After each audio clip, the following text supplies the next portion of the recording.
हम लोग पुरातात्विक साक्ष्य पढ़ेंगे। तो पुरातात्विक भारत में जो खुदाई हुई थी उसके जनक जो होते हैं अलेक्जेंडर कनिंघम को माना जाता है। सबसे पहले भारत में खुदाई करने का कार्य जो किया किसने किया? अलेक्जेंडर कनिंघम के नियंत्रण में। उन्होंने खुद नहीं खोदा, खुदवाई करवाया ए कनिंघम। ये पूछा जाता है कि भारत में पुरातात्विक तत्व के जनक कौन है, तो ए कनिंघम है, अलेक्जेंडर कनिंघम। ठीक, अब खुदाई के द्वारा कुछ वस्तुएं मिली हैं तो उसमें क्या क्या लिखा है, क्या जानकारियां मिलते हैं, इसको देखते हैं। तो कल हमने चर्चा किया था अभिलेख की। अभिलेख की तो पहला पॉइंट ये होता है कि अभिलेखों का अध्ययन क्या कहलाता है। एक प्रश्न ये भी पूछा जाता है अभिलेखों का अध्ययन। तो अभिलेखों के अध्ययन को एपिग्राफी कहते हैं। अभिलेखों का अध्ययन क्या कहलाता है? एपिग्राफी। एपिग्राफी, अभिलेखों का अध्ययन एपिग्राफी कहलाता है। ठीक, इसको जानते रहिए, हम बोल रहे हैं केवल शॉर्ट में। अभिलेखों का अध्ययन एपिग्राफी कहलाता है। ठीक, अब पहले आते हैं सबसे प्राचीन अभिलेख, सबसे ज्ञात सबसे प्राचीन अभिलेख।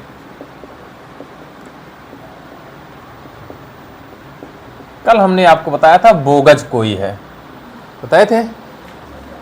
हाँ, बोगज कोई कब का है? तो 1400 ईसा पूर्व का है। ईसा पूर्व बताए हैं, ईसा मसीह के जन्म के पहले का जो सन है वो, और ईसा मसीह के जन्म के बाद वाले को ईसवी कहा जाता है।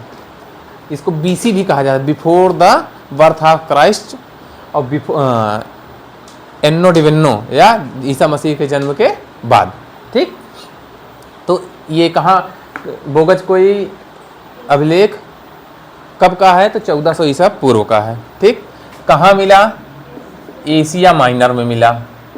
एशिया माइनर में, एशिया माइनर आज कहाँ है? तो ये तुर्की में है। कहाँ है? ठीक, अब चर्चा में क्यों है?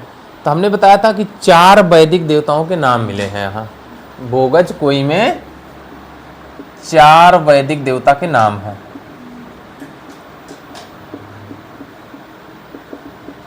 वो नाम कौन है? इंद्र, मित्र, वरुण और नासत्य।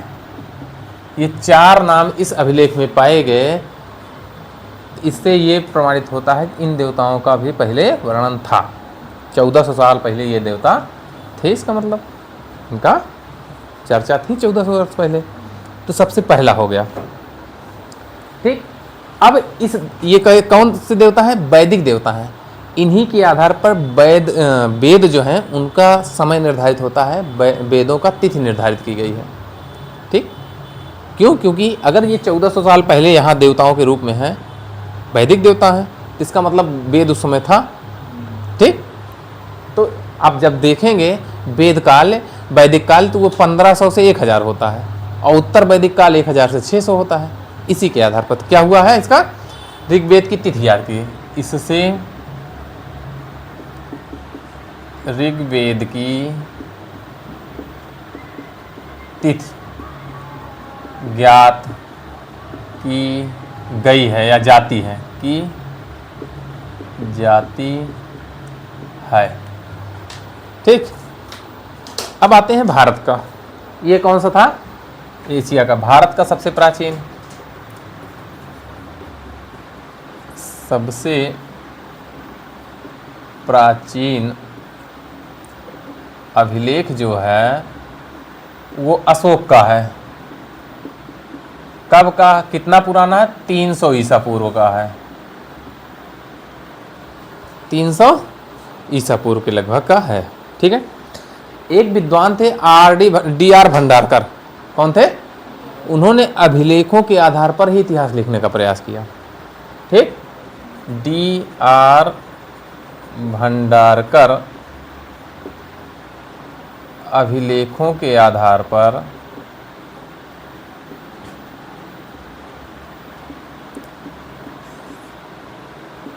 इतिहास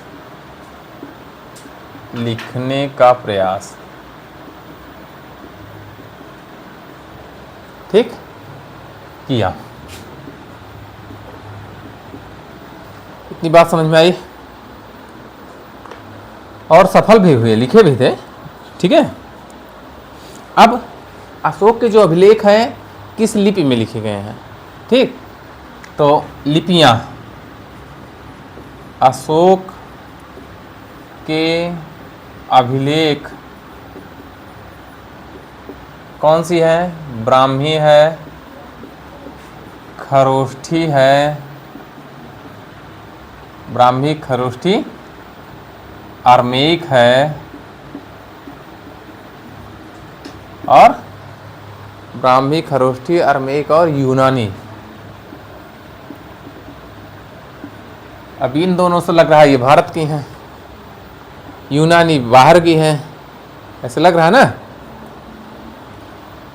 अब कैसे जाने? अशोक का नाम कुछ में अशोक मिला है, अशोक का नाम अशोक के रूप में मिलता है, अशोक का नाम, अशोक के नाम का स्पष्ट उल्लेख, स्पष्ट उल्लेख कहाँ किया गया है? तो मास्की, गुर्जरा, नेट्टूर और उदेगोलम। मास्की सब पूछा जाता है भैया प्रश्न, गुर्जरा, नेट्टूर और उदेगोलम, ये 4 अभिलेख हैं जिसमें अशोक का नाम अशोक लिखा हुआ है। ठीक, और जो शेष अभिलेख बचे उसमें अशोक का नाम अशोक पियदस लिखा है। ठीक, अन्य अभिलेखों में अशोक का नाम, ये भी अशोक में भी पढ़ना पड़ेगा, मिलेगा। अशोक का नाम अशोक देवनाम पियदसी।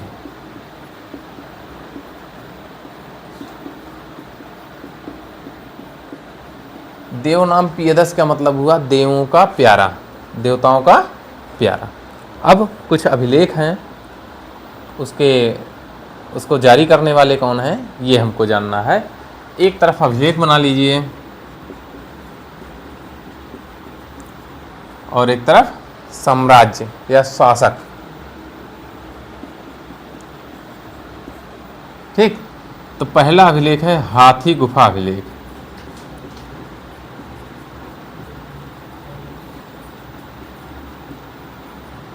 किसने किया? तो कलिंग का नरेश थे खारवेल, कलिंग नरेश खारवेल। ठीक, हाथी गुफा अभिलेख हो गया, कलिंग नरेश खारवेल का है। क्यों चर्चा में है? इसमें सबसे पहले भारतवर्ष का नाम है, भारतवर्ष का सर्वप्रथम उल्लेख। ठीक, ये पूछा जाता है कि किस अभिलेख में भारतवर्ष का सबसे पहले नाम लिखा हुआ है। इसी को तिथि रहित अभिलेख भी कहते हैं। ठीक है। दूसरा है जूनागढ़, या इसी को गिरनार अभिलेख कहते हैं।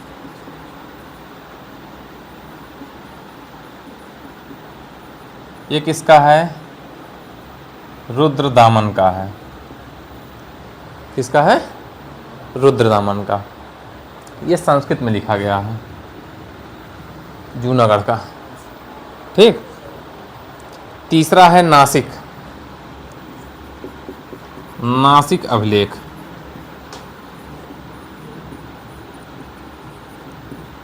इसको लिखा है गौतमी बलश्री ने।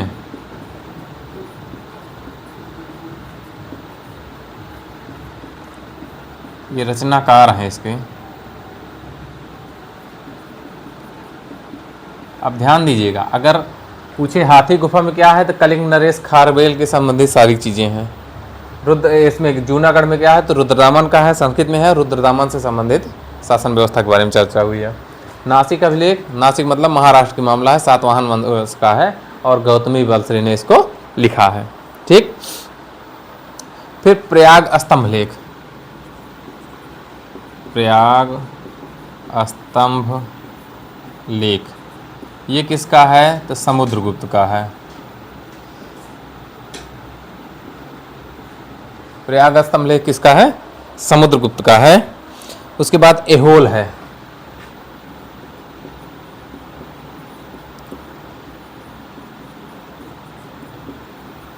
ये है पुलकेशिन द्वितीय का। इसमें ये बताया गया कि हर्षवर्धन को नर्मदा नदी के पास पुलकेशिन द्वितीय ने हराया था। ठीक। उसके बाद भीतरी है। भीतरी स्तंभ लेख है, ये भी है। भीतरी स्तंभ लेख। और एक अंतिम है मंदसौर।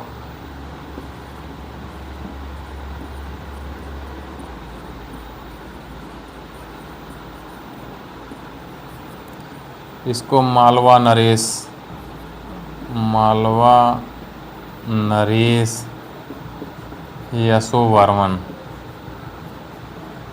ठीक। और भीतरी या जूनागढ़ का भीतरी का है स्कंदगुप्त। स्कंदगुप्त। ठीक। अब इसमें क्या क्या वर्णन है, इसमें देखिएगा तो मंदसौर अभिलेख में रेशम बुनकर का वर्णन है।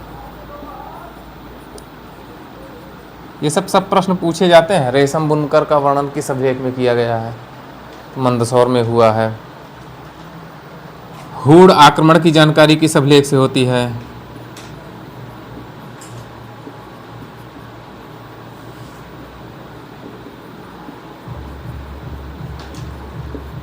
ठीक हो गया।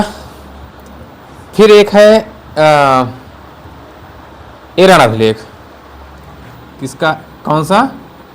एरण अभिलेख। इसको देखेंगे तो ये भानुगुप्त का है।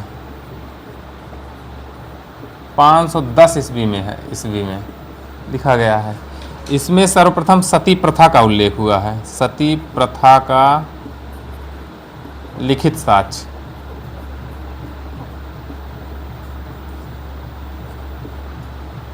ठीक। सती प्रथा का लिखित साक्ष्य मिला है। एक और है सौहगौरा।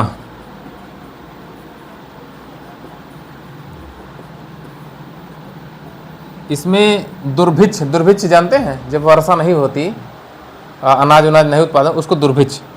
तो दुर्भिक्ष का वर्णन।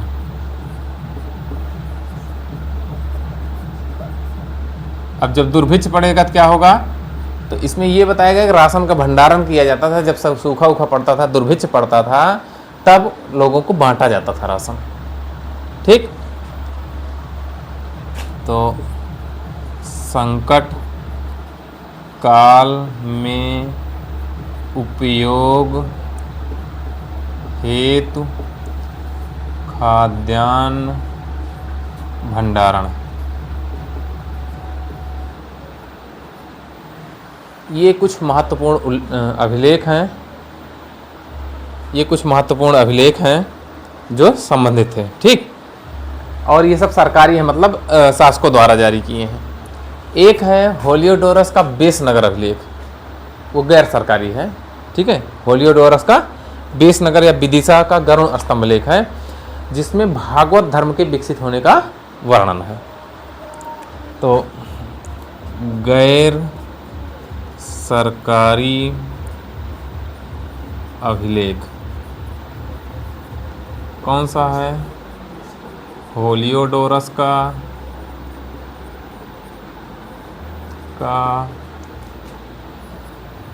बेसनगर या विदिशा अभिलेख। ठीक। इसमें क्या बताया गया है? तो भागवत धर्म के विकास का वर्णन है। विदिशा का गरुड़ स्तंभ लेख का गरुड़ स्तंभ लेख। इसमें भागवत धर्म के विकास का वर्णन है। ठीक। तो ये अभिलेख थे। देखिएगा, अभिलेख सबसे पहले अभिलेख मिले कहाँ से? पुरातात्विक खुदाई के दौरान मिले। पुरातात्विक खुदाई का जनक भारत में किसको माना जाता है? अलेक्जेंडर कनिंघम को। और अभिलेखों का अध्ययन क्या कहलाता है? एपिग्राफी कहलाता है। सबसे पुराना अगर आप देखेंगे तो एशिया माइनर का वोगज कोई है जो 1400 ईसा पूर्व का है। कहाँ मिला है? एशिया माइनर तुर्की में मिला है। ठीक, क्यों चर्चा में है? तो वहाँ उसमें 4 वैदिक देवताओं के नाम मिले हैं जिससे ऋग्वेद की तिथि निर्धारित हुई है। 4 कौन है? इंद्र, मित्र, वरुण और नासत्य हैं। इंद्र, मित्र, वरुण और नासत्य, 4 देवता मिले। अब भारत की बात करें तो भारत में सबसे पुराने अभिलेख किसके हैं? अशोक के हैं, जो 300 से ईसा पूर्व के हैं। मतलब आज से 25-3-2800 साल, 2300 साल पहले का मामला है। ठीक, अशोक के अभिलेख को D.R. भंडारकर एक विद्वान थे, उन्होंने अभिलेख के आधार पर इतिहास लिखने का प्रयास किया और उसमें सफल भी हो गए, सफल भी हुए थे। ठीक, अब अशोक के 4 लिपि में होते हैं, ब्राह्मी, खरोष्ठी, यूनानी और आर्मेइक, 4 लिपियाँ हैं। 4 लिपियों में अशोक का नाम अशोक मिलता है। कौन सी हैं? मास्की, गुर्जरा, नेट्टूर और उदयकोलम है। ये 4 हैं जिसमें अशोक का नाम अशोक मिलता है। उसके अलावा अन्य अभिलेखों में अशोक का नाम अशोक पियदस मिलता है। अशोक पियदस का मतलब होता है देवताओं का प्यारा। ठीक, उसके बाद कुछ अभिलेख हैं, उसके शासक हैं, जैसे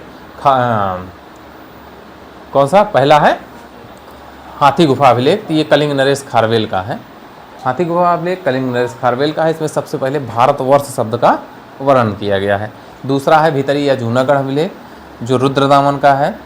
ठीक है, और ये संस्कृत में लिखा गया है। तीसरा जो है हमारा प्रयाग स्तंभ लेख है, समुद्रगुप्त का है। चौथा है एहोल पुलकेशिन द्वितीय का। 5वां भीतरी स्कंदगुप्त का। और मंदसौर अभिलेख मालवा यशोवर्मन का। एरण अभिलेख भानुगुप्त का है जिसमें सती प्रथा का वर्णन है। मंदसौर में रेशम बुनकर का वर्णन है।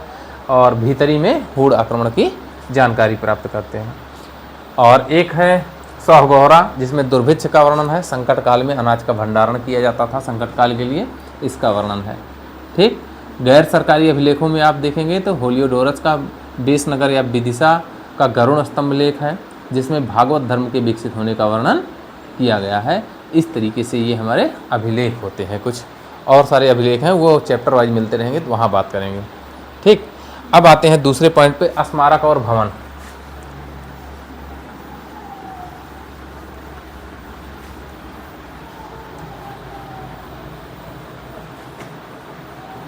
दूसरा कौन सा आते हैं? स्मारक और भवन। स्मारक और भवन। ठीक, इसमें आते हैं।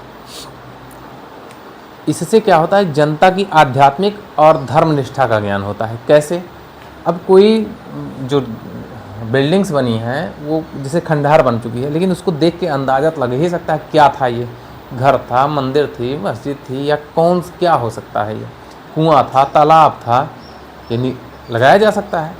तो स्मारक, ये जो बिल्डिंग्स होती हैं, इससे यही पता किया जाता है। ठीक, तो इससे जनता की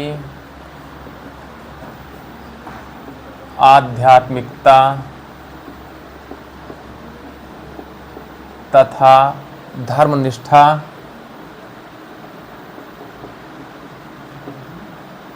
का पता चलता है।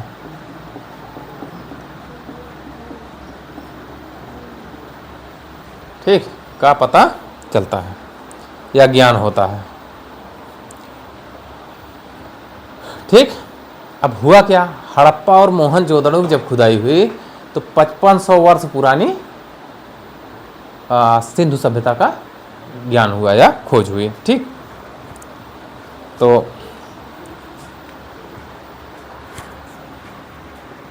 हड़प्पा और मोहनजोदड़ो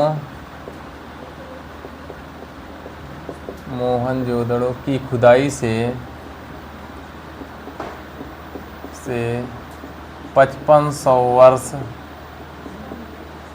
पुरानी सिंधु सभ्यता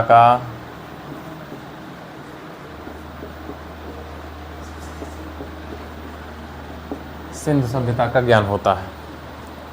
ठीक, सिंधु सभ्यता का पता चलता है। ये पुरानी खोज थी, कितना था? 5500 साल पुरानी। नवीन खोज के अनुसार ये 8800 साल हो गई है। नवीन कितनी हो गई है? 8800 वर्ष पुरानी। अब हमने बताया था कि 5500 कैसे हुई, तो कौन सा सन चल रहा है? 2000 चल रहा है, 2025 चल रहा है ना। और सिंधु सभ्यता कब उदय हुआ है? 2500 ईसा पूर्व। तो 2500 में 2000 जोड़िए तो 4500, और 3500 ऐसा अनुमान लगाया जा रहा है 5500 वर्ष पुरानी है। अब तो ये 8800 वर्ष पुरानी, नई खोजों के अनुसार 8800 वर्ष पुरानी इसको माना जा रहा है। ठीक, जो मंदिर हैं और महल हैं उससे वास्तुकला के विकास का प्रमाण मिलता है। मंदिर और महल से वास्तुकला का प्रमाण मिलता है। जैसे मंदिर और महल से वास्तुकला का प्रमाण। ठीक, एक लाइन यहाँ बना दे रहे हैं थोड़ा सा, ये उत्तर, ये दक्षिण, ये मध्य। ठीक, यहाँ पे नागर शैली के मंदिर हैं, मध्य में बेसर शैली, और इधर द्रविड़ शैली। मतलब उत्तर भारत में अपने यहाँ जितने मंदिर हैं कैसे हैं? नागर शैली के हैं। दक्षिण भारत के मंदिर जो ऊंचे ऊंचे आप देखते हैं कैसे हैं? द्रविड़ शैली हैं। और विंध्याचल के इर्द गिर्द जितने हैं वो कौन से हैं? बेसर शैली के मंदिर हैं। कुछ को हम बता रहे हैं, उसको देखिए। ठीक है, आप देखिए देवगढ़ का दशावतार मंदिर, देवगढ़ का दशावतार मंदिर, ये कहाँ है? ललितपुर में है। ठीक, देवगढ़ का दशावतार मंदिर कहाँ है? ललितपुर में। ललितपुर कहाँ है? उत्तर प्रदेश में है। ठीक है, फिर एक भीतरगांव मंदिर है,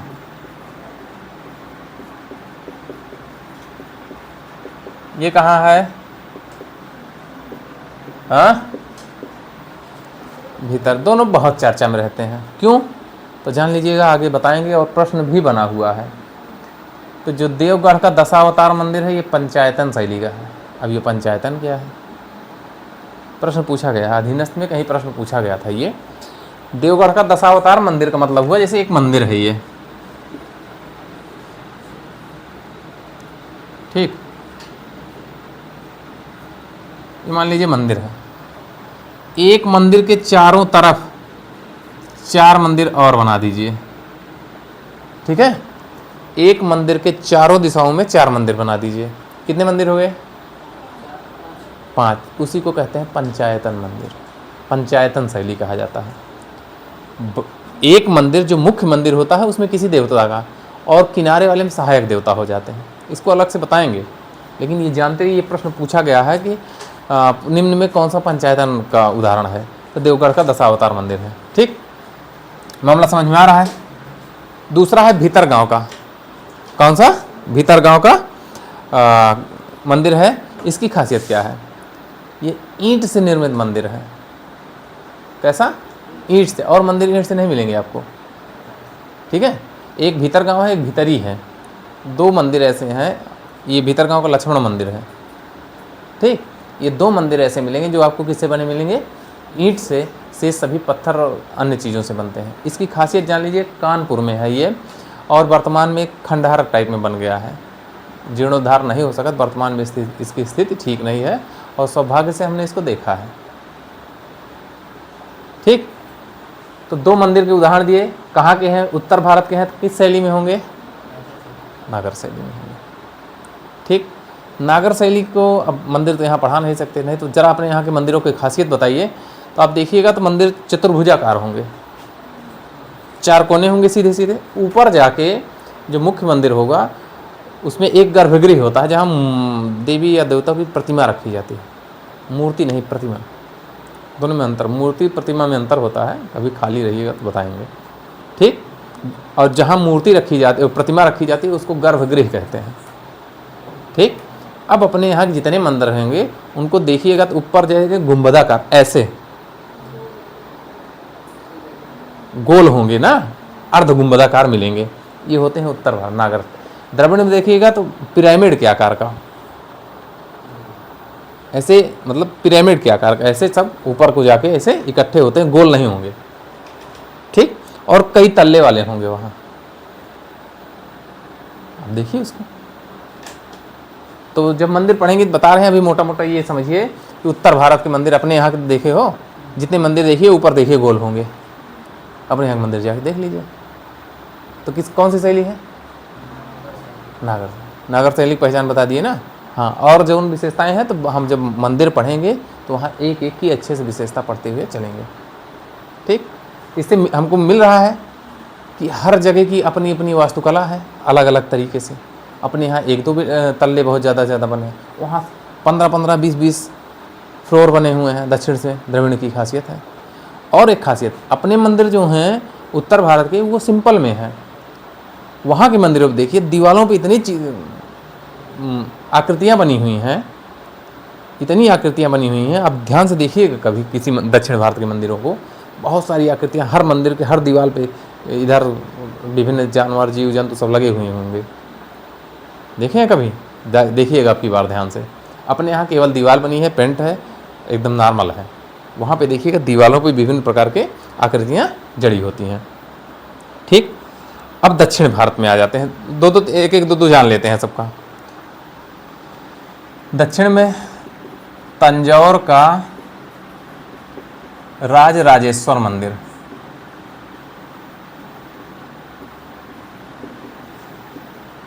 कौन सी शैली होगी? ये दक्षिण का है तो द्रविड़ शैली। ठीक। और खजुराहो का आ जाइए कंदरिया महादेव मंदिर।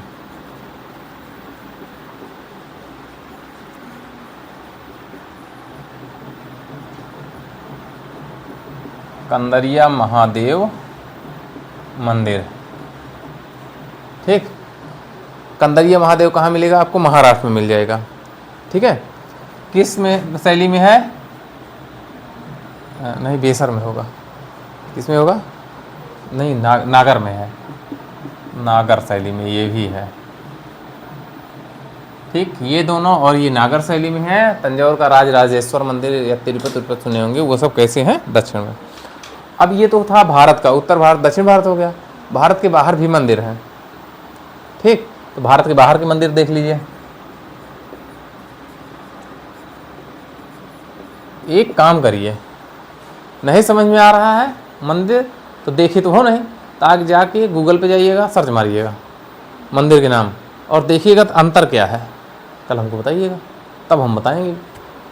और नहीं तो जब मंदिर पढ़ा जाएगा गुप्त काल में तब अच्छे से पढ़ा जाएगा। लेकिन फिर भी आप इसको मंदिरों के नागर, द्रविड़ और बेसर देख लीजिएगा, तीनों में अंतर क्या है, नॉर्मल अंतर पता होना चाहिए। ठीक। अब आते हैं बाहर ना, जावा कहाँ है? इंडोनेशिया में है। जावा का बोरोबुदुर स्तूप, जावा का बोरोबुदुर स्तूप है। कहाँ? ये कौन सा है? बौद्ध धर्म का है, महायान बौद्ध का।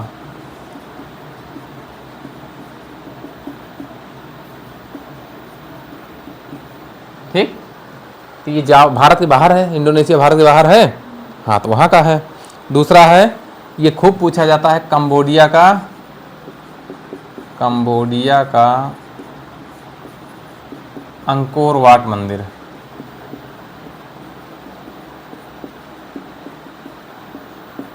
ठीक। ये दो हो गए भारत के बाहर।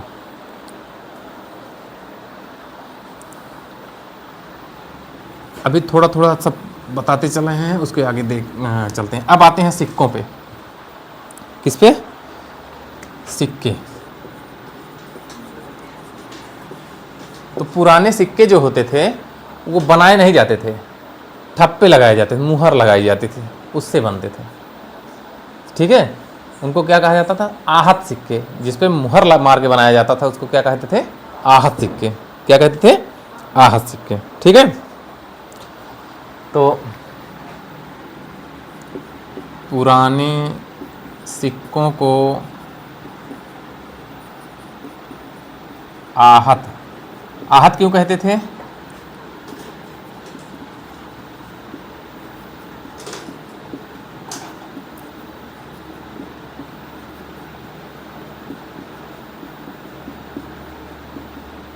बताइए। आहत कहे ठप्पा मार रहे हैं इसलिए आहत हो गया। पंच मार्क मतलब 5 निशान हैं, 5। आहत मतलब होता है मुहर। अब समझ में आएगा? मुहर मार दी जा रही है तो उसको आहत सिक्के बोला जा रहा है। ठीक है, और बनते किससे थे? चांदी, सोना, तांबा और शीशे के बने होते थे। चांदी, सोना, तांबा और शीशे के बनते थे। शीशे धातु के बने होते थे। समझ में आ रहा है मामला? जो सिक्के होते थे कैसे बनते थे? हाँ, एक चीज़ और जानिएगा, इसके अलावा एक सबसे पुराने सिक्के सेलखड़ी के बनते थे।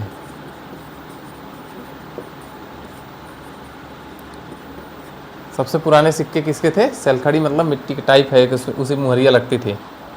ठीक, हाँ, किसके बनते थे? सेलखड़ी के।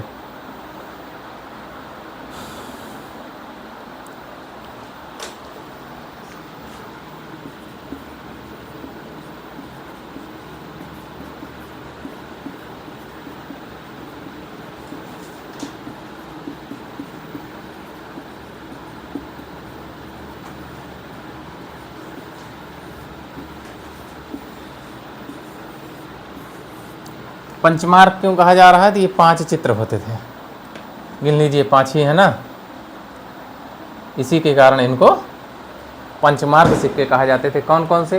पेड़, मछली, सांड, हाथी और अर्चन। तो आप लोगों को नहीं पता या जानते हैं नहीं, यहाँ से प्रश्न बना है कि पंचमार्क सिक्कों में किसका चित्र नहीं होता था। अब 4 इसमें है, एक कोई हटा दिए। अब जब ये नहीं पता तो भाई गलत होगा ही निश्चित रूप से। तो याद कर लीजिए इसको, पेड़, मछली, हाथी, सांड और अर्धचंद्र। पेड़, मछली, हाथी, सांड, अर्धचंद्र। हो गया इतना?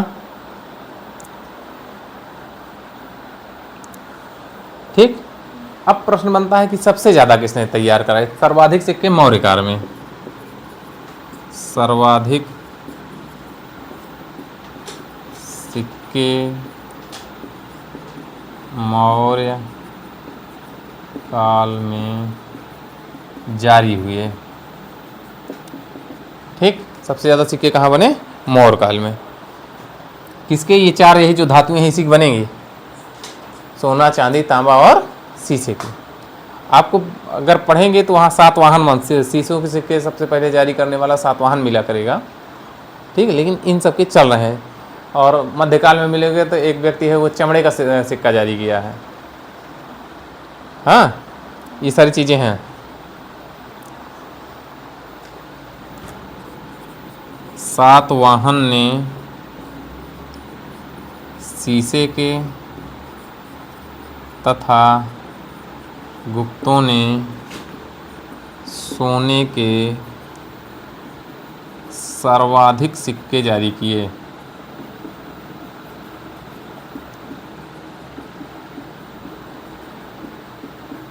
ठीक, और जो ये गुप्त जारी करते थे इनके सोने के सिक्कों को दिनार उनार कहा जाता। तो वहाँ पढ़ेंगे, यहाँ केवल जानते रहिए बना किससे है। ठीक, तो सोने का जो सिक्का होता है उसको दिनार कहा जाता। हर वंश में अलग अलग नाम हो जाएगा। अब अगर पूछे कि सबसे पहले सोने का सिक्का किसने जारी किया, तो कौन सा वंश है? कुषाण वंश में एक व्यक्ति हैं कुजुल कडफिसेस, नाम सुने होंगे आप लोगों ने। तो सबसे पहले सोने का सिक्का किसने जारी किया? कुजुल कडफिसेस। और सर्वाधिक पूछेगा तो भीम कडफिसेस, कुषाण वंश के हैं। तो ये स्पेशली जो जो क्वेश्चन बनेंगे वहाँ हम बताएंगे। अभी केवल नॉर्मली आप जानते रहिए होता क्या है, कैसे शुरुआत हो रही है। ठीक ठीक है। अब जो सिक्के तो ये जारी हो गए, चित्र बन रहे, लेख कौन लिखता था? जैसे अपने यहाँ लिख के आता है सत्यमेव जयते, तो सबसे पहले लेख लिखने का कार्य किसने किया? सिक्कों पर लेख लिखने का कार्य किसने किया? तो यवन शासक ने। सर्वप्रथम सिक्कों पर लेख यवन शासकों ने लिखा।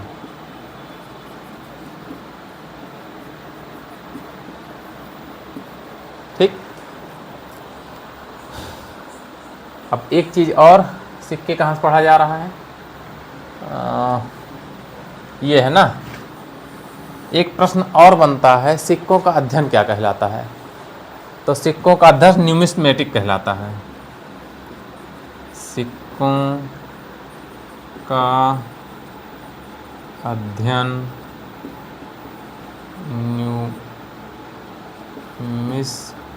न्यूमिस्मेटिक्स।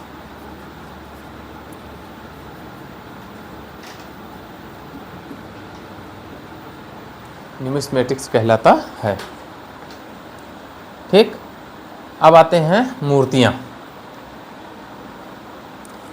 तो सबसे पहले मूर्तियाँ बनी कब? तो कुषाण काल में। मूर्तियाँ कब बनती हैं?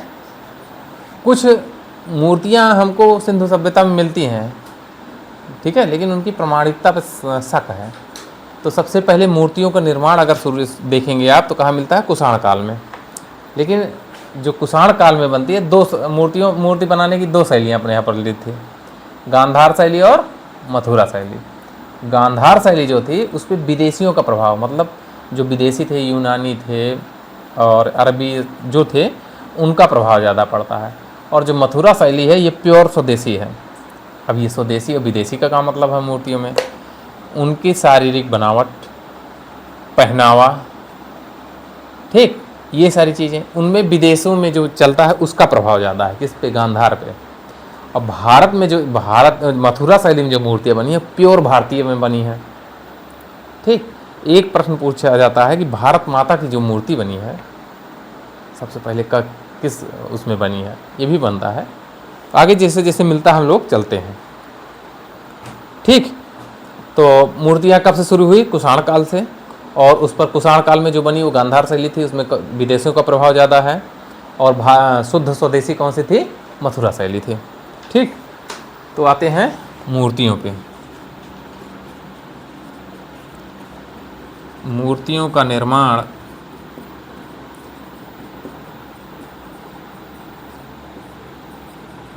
कुषाण काल में।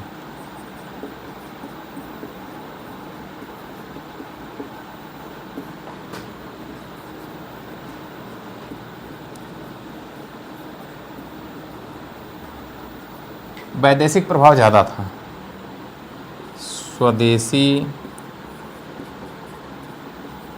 प्रभाव वाली मथुरा शैली थी।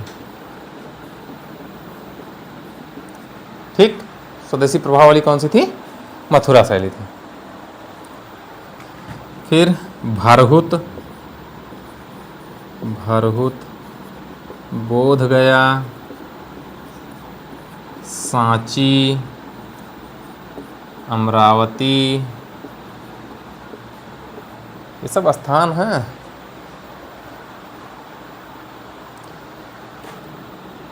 कि मूर्ति कला में जनजीवन की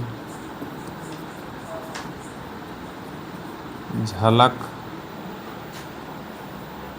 देखने को मिलती है।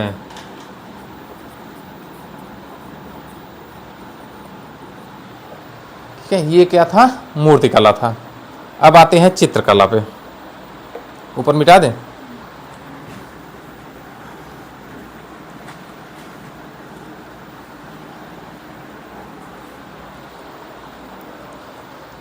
चित्रकला पे, मूर्तिकला चित्रकला में अंतर देख रहे हो? मूर्तियां जो बनती है मूर्तिकला हो गई, दीवालों पे जो चित्र बनते हैं वो चित्रकला होती है, दीवालों पे, कागज पे। ठीक, आते हैं अजंता के चित्र पर। अजंता के चित्र में एक मरणासन राजकुमारी का चित्र है। ठीक है, में मरणासन राजकुमारी तथा माता और शिशु चित्र बना हुआ है, माता और शिशु। ठीक है,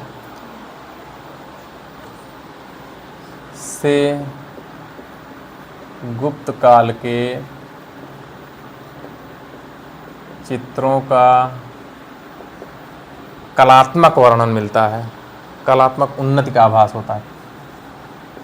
कलात्मक उन्नति का आभास होता है।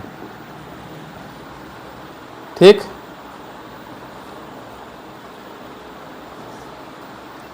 इसमें एक है वेधिसत्व सत्व पदमपाणि का चित्र। कब हुआ? वेधिसत्व पदमपाणि का चित्र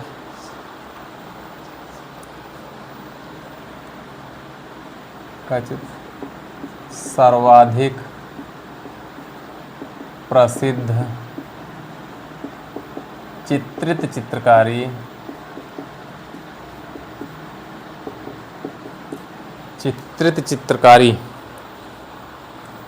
है।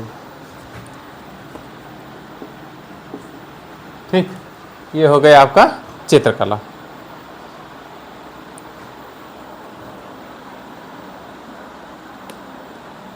ठीक है, मुहरें आ गई। तो मुहरें जो ठप्पा मार दिया जाता है वहाँ से ये पता चल जाता है कहाँ कहाँ की मुहरें हैं, क्या क्या है। ठीक है, उससे धार्मिक और सांस्कृतिक स्थिति का वर्णन मिलता है। जो मुहरें होती थी उसमें देवी देवताओं के चित्र होते थे। अब आते हैं हम लोग ब्राह्मण साहित्य पे।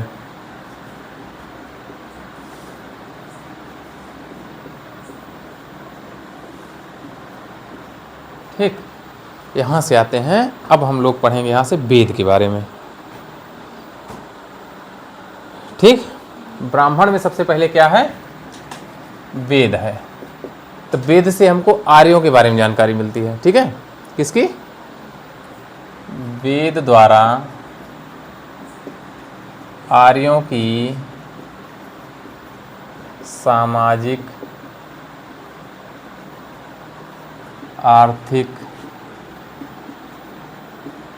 राजनीतिक, कितने पाठ? 5 है ना? सामाजिक, आर्थिक, राजनीतिक और धार्मिक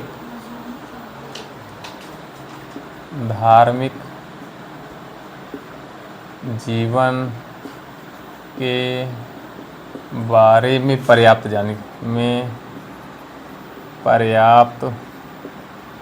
जानकारी प्राप्त होती है। ठीक, अब यहाँ से कुछ प्रश्न देखिएगा। सामाजिक, धार्मिक, सामाजिक, आर्थिक, राजनीतिक, सांस्कृतिक और यहाँ सांस्कृतिक भी कर लीजिए। 5 पार्ट पढ़ना होगा सबका। ठीक है, ये सबकी जानकारी कहाँ से मिलेगी? वेद से। अब आते हैं वेद पे। तो वेद कितने? 4, ऋग्वेद, यजुर्वेद, सामवेद, अथर्ववेद। 4 होते हैं। अब यहाँ समझिए, इनको कहा जाता है वेद त्रयी। ठीक, चारों को मिला दीजिए, इसको कहते हैं संहिता। ठीक, 3 को क्या कहेंगे? वेद त्रयी। चारों को मिला दीजिए, संहिता हो जाता है। अब वेद संहिता के बाद क्या लिखा गया है? संहिता के बाद ब्राह्मण, आरण्यक और उपनिषद, ये क्रम से लिखे गए हैं। ठीक, वेद 4 हैं, शुरू के 3 ऋग्वेद, यजुर्वेद, सामवेद को वेद त्रयी कहते हैं। चारों वेदों को मिला के संहिता कहते हैं। मतलब वेद के बाद क्या लिखा गया? ब्राह्मण ग्रंथ लिखे गए, उसके बाद आरण्यक लिखे गए और उसके बाद उपनिषद। इसका क्रम पूछता है इसको क्रम से कर दीजिए, आगे पीछे दे देगा। संहिता, ब्राह्मण ग्रंथ, आरण्यक और उपनिषद, ऐसे करवा लेगा। ठीक है, वेद त्रयी किसको कहते हो या संहिता किसको कहते हैं, ये सारे प्रश्न बनते रहते हैं। आगे हम लोग ऋग्वेद पढ़ेंगे कल से।